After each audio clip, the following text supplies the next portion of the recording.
খবর শুনছেন দুর্গাপুর সংবাদ চ্যানেল থেকে। আজ বুধবার 12 তারিখ জানাবো আজকের বাছাই করা 10টি তাজা খবর। শুরুতেই হেডলাইন। তৃণমূলের বিজয় মিছিল থেকে হামলা চালানোর অভিযোগ স্কুল শিক্ষকের বাড়িতে। শুভেন্দুর বাড়িতে তল্লাশির সাথে শুভেন্দুর কোনো যোগ নেই। আদালতে আজব সওয়াল রাজ্যের।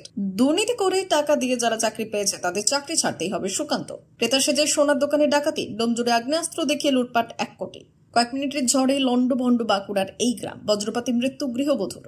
সোহম পাক্কা দুষ্কৃতী। রেস্তোরাঁ মালিককে মারধর কাণ্ডে বিস্ফোরক Sankudeb Panda. Social media handle থেকে এবার মোদি কা পরিবার সরিয়ে নিন, সমর্থকদের অনুরোধ মোদির। দাদাগিরি করছেন দেব, রাজনীতিতে বাড়াবাড়ি করছেন, হঠাৎ নায়কের ওপর খাপ্পা মতো। আরো বাড়ল ইন্ডিয়া শক্তি। কংগ্রেসকে নিঃস্বার্থ সমর্থনের ঘোষণা সাংসদের। আদৌ টিকবে এনডিএ সরকার? বাংলার বিজেপির 3 সাংসদ তাদের সঙ্গে যোগাযোগ রাখছেন, বড় দাবি তৃণমূলের। প্রতিনিয়ত নিয়মিত খবর শোনার জন্য দুর্গাপুর সংবাদ চ্যানেলটিকে সাবস্ক্রাইব করুন। আসছে বিস্তারিত খবরে। লোকসভা ভোট জুড়ে মোদি কা পরিবার প্রচারের জন্য সমর্থকদের ধন্যবাদ জানালেন প্রধানমন্ত্রী নরেন্দ্র মোদী। পাশাপাশি এই আর্জিও জানালেন সোশ্যাল মিডিয়া হ্যান্ডেল থেকে এবার এই ট্যাগ সরিয়ে নিতে। এই পরিস্থিতিতে রাজনৈতিক মহলের একাংশ বলছে এবার বিজেপি একার ক্ষমতায় ম্যাজিক ফিগার ছুঁতে পারেনি। সরকার গড়তে সাহায্য নিতে হয়েছে ইন্ডিয়ার শরিক দলগুলির। সেই জায়গা থেকে দাঁড়িয়ে এই সিদ্ধান্ত মোদীর। গত 9 জুন তৃতীয়বার প্রধানমন্ত্রী পদে শপথ নিয়েছেন নরেন্দ্র মোদী। এরপর এই দিন এক্স হ্যান্ডেলে পোস্ট করে তিনি লিখলেন, ভোট প্রচারে গোটা দেশ জুড়ে আমার প্রতি স্নেহ থেকে তাদের সোশ্যাল মিডিয়া হ্যান্ডেলে মোদি কা পরিবার লিখেছিলেন মানুষজন। তা থেকে আমি প্রচুর শক্তি পেয়েছিলাম। দেশের মানুষ এনডিএকে টানা 3 বার সংখ্যাগরিষ্ঠতা দিয়েছে, যা এক প্রকার রেকর্ড। আমাদের দেশের আরো উন্নতিতে কাজ করার জন্য জনাদেশ দিয়েছেন। তার সংযোজন আমরা সবাই একই পরিবারের। এই বার্তা সফলভাবে ছড়িয়ে পড়েছে। দেশের মানুষকে আবার ধন্যবাদ জানাচ্ছি। পাশাপাশি আপনাদের অনুরোধ করছি, আপনাদের সোশ্যাল মিডিয়া হ্যান্ডেল থেকে মোদি কা পরিবার লেখাটি সরিয়ে নিন। ডিসপ্লের নাম পাল্টে যেতে পারে, কিন্তু দেশের উন্নতিতে আমাদের যে একতা তা আরো শক্তিশালী হয়েছে এবং কখনো ভাঙবে না। লোকসভা ভোটের আগে মোদীকে পরিবারবাদ খোঁচা দেন আর জেডি সুপ্রিমো লালু প্রসাদ যাদব। তাগের এই বিতর্কের সূত্রপাত। লালু বলেছিলেন, নরেন্দ্র মোদী নিজের যদি কোনো পরিবার না থাকে তাহলে আর কি করা যাবে। উনি রাম মন্দির নিয়ে বলতে থাকেন, উনি প্রকৃত হিন্দুও নন। হিন্দু নিয়ম অনুযায়ী বাবা মায়ের মৃত্যুর পর ছেলেকে চুল দাড়ি কামাতে হয়। মোদীর মা যখন মারা যান তখন উনি এই নিয়ম পালন করেননি। এই খবর শুনছেন আপনারা দুর্গাপুর সংবাদ চ্যানেল থেকে। শুভেন্দু অধিকারীর কোলাঘাটের অফিস তথা বাড়িতে পুলিশের তল্লাশির ওপর অন্তর্বর্তী স্থগিতাদেশের মেয়াদ বাড়ল কলকাতা হাইকোর্ট। 28 জুন পর্যন্ত কোনো পদক্ষেপ করা যাবে না বলে জানিয়েছে হাইকোর্টের বিচারপতি অমৃতা সিনহা। মামলার পরবর্তী শুনানি আগামী 19 জুন। তবে আদালতেও জানিয়েছে এই সময়ের মধ্যে জরুরি কোনো নির্দেশের প্রয়োজন হলে আদালতের দ্বারস্থ হতে পারবে পুলিশ। গত 24 মে অর্থাৎ মেদিনীপুর জেলার লোকসভা আসনগুলিতে নির্বাচনের আগের দিন বিরোধী দলনেতার কোলাঘাটের অফিসের তল্লাশি চালায় পুলিশ। আদালতে শুভেন্দুর দাবি তাকে হেনস্থা করতে চক্রান্ত করছে পুলিশ। মঙ্গলবার তার বক্তব্যের সাপেক্ষে আদালতে হলফনামা জমা দেন শুভেন্দু অধিকারীর আইনজীবী। যদিও শুভেন্দুর যুক্তি নস্যাৎ করে রাজ্যের দাবি, সুরজিৎ দাস নামে এক ব্যক্তির বাড়িতে অস্ত্র ও টাকা জড়ো করা হয়েছে বলে পুলিশের কাছে খবর ছিল। পুলিশের দায়িত্ব এই ব্যাপারে অনুসন্ধান করা, আর সেটাই পুলিশ করছে। তার সঙ্গে মামলাকারী শুভেন্দু অধিকারীর কোনো যোগ নেই, আর তা আইন মেনেই হয়েছে। শুভেন্দু অধিকারীর কোলাঘাটের অফিস তথা বাড়িতে পুলিশ তল্লাশি নিয়ে হাইকোর্টের সাপ জানিয়ে দিল রাজ্য। এরপরই আদালত নয়া নির্দেশ দেয়, যারা দুর্নীতি করে চাকরি পেয়েছে তাদের চাকরি ছাড়তে হবে। কেন্দ্রীয় শিক্ষা প্রতিমন্ত্রীর দায়িত্ব নিয়ে রাজ্যের শিক্ষা দুর্নীতি সম্পর্কে এই মন্তব্য করলেন সুকান্ত মজুমদার। মঙ্গলবার কেন্দ্রীয় শিক্ষা প্রতিমন্ত্রীর দায়িত্বভার নেন সুকান্ত। তারপরে সংবাদ মাধ্যমের মুখোমুখি হয়ে এই কথাই বললেন তিনি। সুকান্তবাবু বললেন, রাজ্যের প্রাক্তন শিক্ষামন্ত্রী এখন জেলে, এটা অত্যন্ত লজ্জার বিষয়। সেই শিক্ষামন্ত্রী ও আমি পিএইচডির জন্য নাথ নথিভুক্ত করেছিলাম একই সঙ্গে একই বিশ্ববিদ্যালয় থেকে। রাজ্যের শিক্ষা দুর্নীতি নিয়ে কেন্দ্রের অবস্থান স্পষ্ট করে এবং তিনি বললেন, যোগ্য চাকরি প্রার্থীদের পাশে আমরা দাঁড়াতে পারি, তাদের সহমর্মিতা জানাতে পারি, তাদের সমব্যথিক হতে পারি, কিন্তু কেন্দ্রীয় সরকার সরাসরি হস্তক্ষেপ করতে পারে না।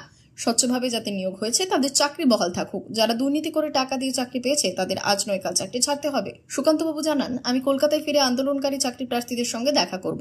একদিনে তো পারবো না, কয়েকদিনে সমস্ত আন্দোলনকারীদের সঙ্গে দেখা করব। কয়েক মিনিটের ঝড়েই লন্ডভন্ড হয়ে গেছে বাঁকুড়ার বিস্তীর্ণ এলাকা। বাঁকুড়ার বড়জোড়ার বাসিন্দারা সাক্ষী থেকেছে এই ঝড়ের। বজ্রবিদ্যুতের কারণে কমপক্ষে 2 জনের মৃত্যু হয়েছে। প্রাকৃতিক বিপর্যয়ের খবর পেয়ে ঘটনাস্থলে গিয়েছিলেন স্থানীয় বিধায়ক অলোক মুখোপাধ্যায়। তিনি ক্ষতিগ্রস্ত মানুষ ও ব্যবসায়ীদের সঙ্গে কথা বলেছেন। মঙ্গলবার বিকেল 5টা নাগাদ বাঁকুড়ার বড়জোড়া সাহারজোড় গ্রামে পঞ্চায়েতের দেজুরি গ্রাম মাত্র কয়েক মিনিটের ঝড়েই লন্ডভন্ড হয়ে গিয়েছিল। সকাল থেকে তাপপ্রবাহ চলছিল। প্রখর রোদ আর উষ্ণ আর্দ্র আবহাওয়ায় নাজেহাল হচ্ছিল স্থানীয় বাসিন্দারা। বিকেলের দিকে হঠাৎ করেই আকাশ কালো করে মেঘ আসে। মাত্র কয়েক মিনিটের মধ্যেই বদলে যায় আবহাওয়া। শুরু হয় ঝড় আর বৃষ্টি। ঝড়ের তাণ্ডবে একের পর এক দোকান আর বাড়ির ছাউনি উড়ে যায়। বেশ কিছু গাছ উপড়ে যায়, ডাল ভেঙে যায়, বিদ্যুতের তারও ছিঁড়ে যায়। ভয়ঙ্কর প্রাকৃতিক দুর্যোগের মধ্যে পড়েন স্থানীয়রা। ঘটনার খবর পেয়ে স্থানীয় বিধায়ক অলোক মুখোপাধ্যায় ঘটনাস্থলে পৌঁছয়। তিনি কথা বললেন স্থানীয়দের সঙ্গে, ক্ষতিপূরণের আশ্বাসও দিয়েছেন। অন্যদিকে এই দিন কাজের সন্তানে মুর্শিদাবাদ থেকে বাঁকুড়া জয়পুরে এসে বজ্রপাতে মৃত্যু হয় 1 জনের, আহত হয়েছে কমপক্ষে 2 জন। অন্যদিকে মুর্শিদাবাদের রানীতলা থেকে জয়পুরের বিক্রমপুরে আসা এক ব্যক্তিরও বজ্রপাতের কারণে মৃত্যু হয়েছে।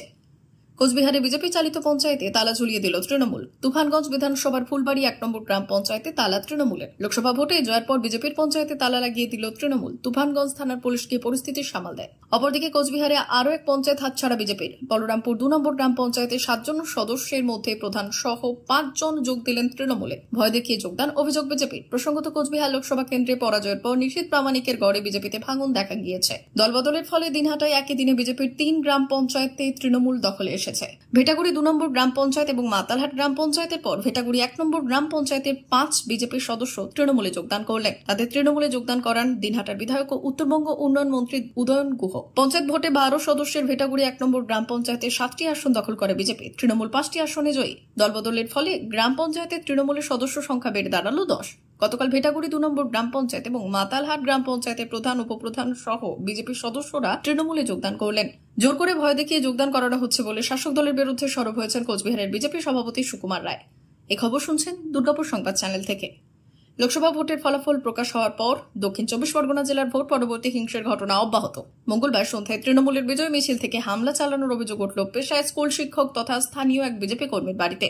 ঘটনাটি ঘটেছে কাকদ্বীপের হারুড পয়েন্ট উপকূল থানার কাশীনগরের মধুসূদনপুর এলাকায়। এই ঘটনার খবর পেয়ে রাতেই এলাকায় পৌঁছয় হারুড পয়েন্ট উপকূল থানার পুলিশ। তবে পুলিশ পৌঁছানোর আগে দুষ্কৃতীরা পালিয়ে যায়। স্থানীয় সূত্রে জানা গেছে গতকাল সন্ধ্যে 6টা নাগাদ শ্রীনগর গ্রাম পঞ্চায়েতের কাশীনগর মধুসূদনপুর এলাকায় তৃণমূলের বিজয় মিছিল বের হয়। এই মিছিল থেকে আচমকা তৃণমূলের দুষ্কৃতীরা রাজারাম প্রধানের বাড়ির ওপর হামলা চালায় বলে অভিযোগ। পাশাপাশি বাড়ি সংলগ্ন রাজারামের চাষ জমির চারপাশে তৃণমূলের ব্যানার এবং পতাকা লাগিয়ে জোর জবরদস্তি দখল করা হয় বলে অভিযোগ। বাঁশ এবং বাটাম দিয়ে ভেঙে ফেলা হয় ঘরের দরজা। রাস্তার পাশে থাকা লাইট পোস্ট ভেঙে ঘরের উপর ফেলা হয়। ঘরের চারিদিকে লাগানো সিসিটিভি ক্যামেরা এবং তার ছিঁড়ে ফেলা হয়।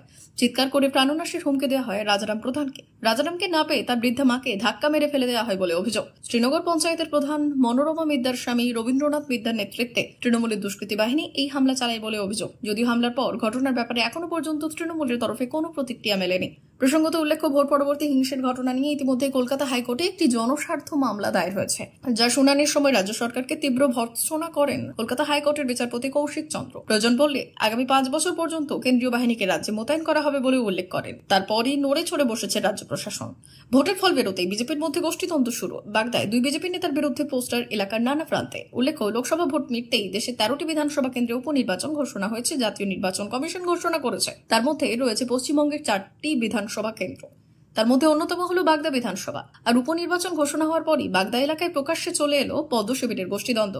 স্থানীয় বিজেপি নেতা হারাধন হালদার এবং বাগদার প্রাক্তন বিধায়ক দুলাল বরের বিরুদ্ধে পোস্টারে ছয়লাভ গোটা এলাকা। সেই পোস্টারে লেখা হয়েছে, বাগদা বিধানসভায় সুদখোর হারাধন হালদারকে আমরা চাই না, প্রচারে ভারতীয় জনতা পার্টি। পাশেই আরেকটি পোস্টার, সেখানে লেখা আছে, বাগদা বিধানসভায় তৃণমূলের দালাল দুলাল বরকে আমরা চাই না, প্রচারে ভারতীয় জনতা পার্টি। এমনকি এও দাবি করা হয়েছে যে এই 2 নেতাকে যেন উপনির্বাচনে প্রার্থী না করা হয়। বাগদা বিধানসভার অন্তর্গত জিয়ালা মোড়, আশারু, চুয়াটিয়া সহ একাধিক এলাকায় এই 2 বিজেপি নেতার বিরুদ্ধে পোস্টার পড়েছে। আর এই সবকিছুর পরই গোটা বিধানসভা এলাকা জুড়ে রীতিমতো চাঞ্চল্য ছড়ায়। কে বা কারা এই পোস্টার মারল তা নিয়ে তৈরি হয়েছে ধোঁয়াশা। আর এই বিষয়ে কটাক্ষ করতে একদমই ছাড়েনি রাজ্যের শাসক দল তৃণমূল কংগ্রেস।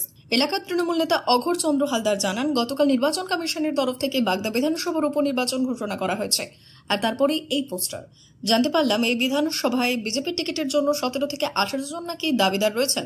তার ফলেই মনে হয় এই পোস্টার।